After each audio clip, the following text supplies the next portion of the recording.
ফর্মটা যখন এসে ঠিক নিজে নিয়ে নিয়েছে, মানে নিজের ফর্মটা ফিল আপ করতে হবে। আমি এখান থেকে চ্যালেঞ্জ দিয়ে যাচ্ছি, এসআইআর এর ফর্ম বাড়িতে পৌঁছে গেছে মমতা ব্যানার্জি। মমতা ব্যানার্জি মিডিয়া রাখুক, এসআইআর এর ফর্মটাকে ধরে, এটা তো ডুপ্লিকেট ফর্ম, ধরো এটা লাগাও, এটা তো ডুপ্লিকেট, এটা কারণ নাম এটা এসআইআর ফর্ম। মমতা ব্যানার্জি মিডিয়াকে ডেকে এরকম ভাবে ফর্মটা ছিড়ুক। নওশাদ সিদ্দিকী এসআইআর এর বিরুদ্ধে সব পারবে। আবার এরকম জেরক্স না ছিঁড়ে আমাদেরকে ভুল বুঝিয়ে দেয়।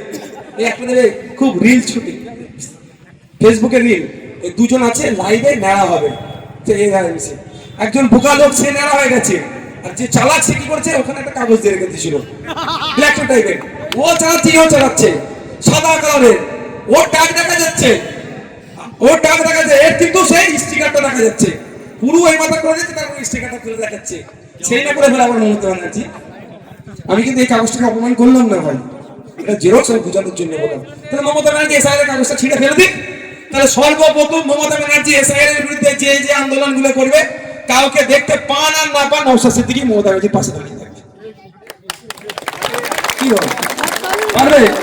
অত সহজ নয়। আমি বারবার বলছি, রাজনৈতিক এসআইআর এর বিরুদ্ধে সংবিধান আর্টিকেল 324 তাকে মান্যতা দিয়ে যে এসআইআর হবে, তাকে আপনি উপেক্ষা করতে পারবেন না।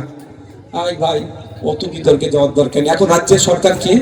তৃণমূলের মধ্যে আছি, বিধানসভাতে রেজুলেশন পাস করুক, কেরলে যেমন রেজুলেশন পাস করেছে, মিটে গেল, করেছে, সাপে কামড়াচ্ছে, ওই জায়গায় ঝাড়ছে। আর একটা কি আছে, বলছে বরের খুন ঘরের মাসি আর কুলের ঘরের পিসি, সে হয়ে গেছে দশা। এর পাল্লায় পড়বেন না। এই ডবল ডবল চাকরির নাম করে যাদের বৈধ চাকরি, তাদেরকে এখন চাকরিচ্যুত হয়ে গেছে, পাল্লা একদম পড়বেন না, কারো কথা শুনবেন না। এখন যে গাইডলাইন আছে, সেই গাইডলাইন মেনটেন করে আপনি আপনার জমা দেবেন। অনেকে গল্প শোনাচ্ছে, এইটা থেকে এনআরসি হবে, হানাবে টানাবে, তাহলে এখন করণীয় কি বলুন? চলে ইলেকশন কমিশন ঘেরাও করে থাকবে।